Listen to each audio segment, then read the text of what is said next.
Well, as we're waking up on this Monday, March 3rd, I wanted to do something a little different because we have now reached a new meteorological season. For those of you who don't know, in the world of meteorology, we start the seasons on the first of the 3-month period for the sake of record keeping. It's just so much easier to keep track of the numbers. So therefore, you are here at the start of meteorological spring. Welcome to March, everybody.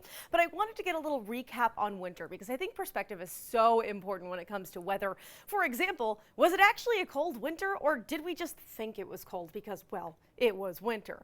Let's talk about the numbers here. Over the last 3 months, our high temperatures actually were below average compared to where they should be. What I did here is take the average high temperature for the entirety of December, January, and February and compare it to the normal average. And the normals are all warmer than where we actually were. And it's not just the high temperatures that were that chilly, it's actually the low temperatures as well, all below average for the last 3 months. So if you were sitting there saying, man, it was just such a cold winter, well, you were absolutely correct. But on the flip side, I actually heard a comment about this last week and I had to interject because I heard a number of people say, wow, it's been a snowy winter as well. Well, it actually hasn't. Not at all. In fact, we should have seen to this point in the season more than 30 inches of snow. We've seen just about half of that, 15.6 inches in Providence, and it's very similar across most of southern New England. Now, the reason it feels so snowy is because the last few years have been even less snowy. So in comparison, that's really what we've been feeling. It also hasn't been all that rainy either, and you can see the result of that right here with the drought monitor. We haven't had enough moisture, at least in terms of usable moisture for that ground over the last couple of weeks, even months. And as a result, we are looking at dry conditions for a lot of the Bay State and Rhode Island as well. You can see that yellow with most of Rhode Island, and then into the northern corner of Providence County, that tan representing where we actually do have moderate drought. But I do have a little bit of good news in terms of the forecast this coming week. We do have some rain on the way that's going to help. On that note, I actually want to show you that the month of March here is our rainiest, our wettest month in Providence. We normally see about 4.9 inches of rain for the entirety of the month.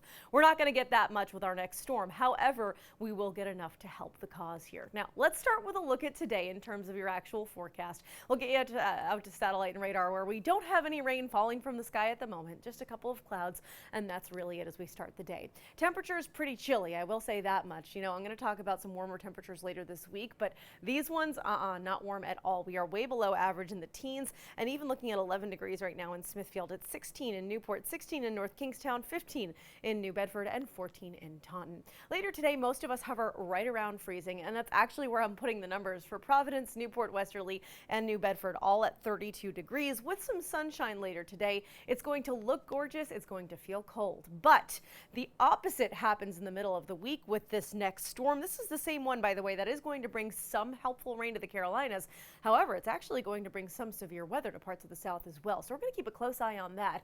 Now, as for us, it's really just rainfall beginning as we get to Wednesday afternoon. Those showers start and then they ramp up through Wednesday night into early Thursday morning. They're going to keep going through really mid-morning on Thursday before the rain tapers off and things get a little bit windy. But I will say this, if you are one of the people who's felt, well, it's been awfully cold lately, this storm is going to help propel some warm air. More on that in just a second, but I want to show you the numbers in terms of rainfall. I had mentioned I don't think this is going to bust our drought conditions or anything like that, but it is going to help most of us between about 1 inch and 1.5 inches of rain by the time this system's done.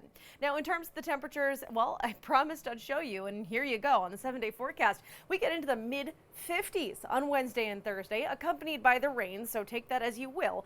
But temperatures will be largely at, if not a little above average through the middle of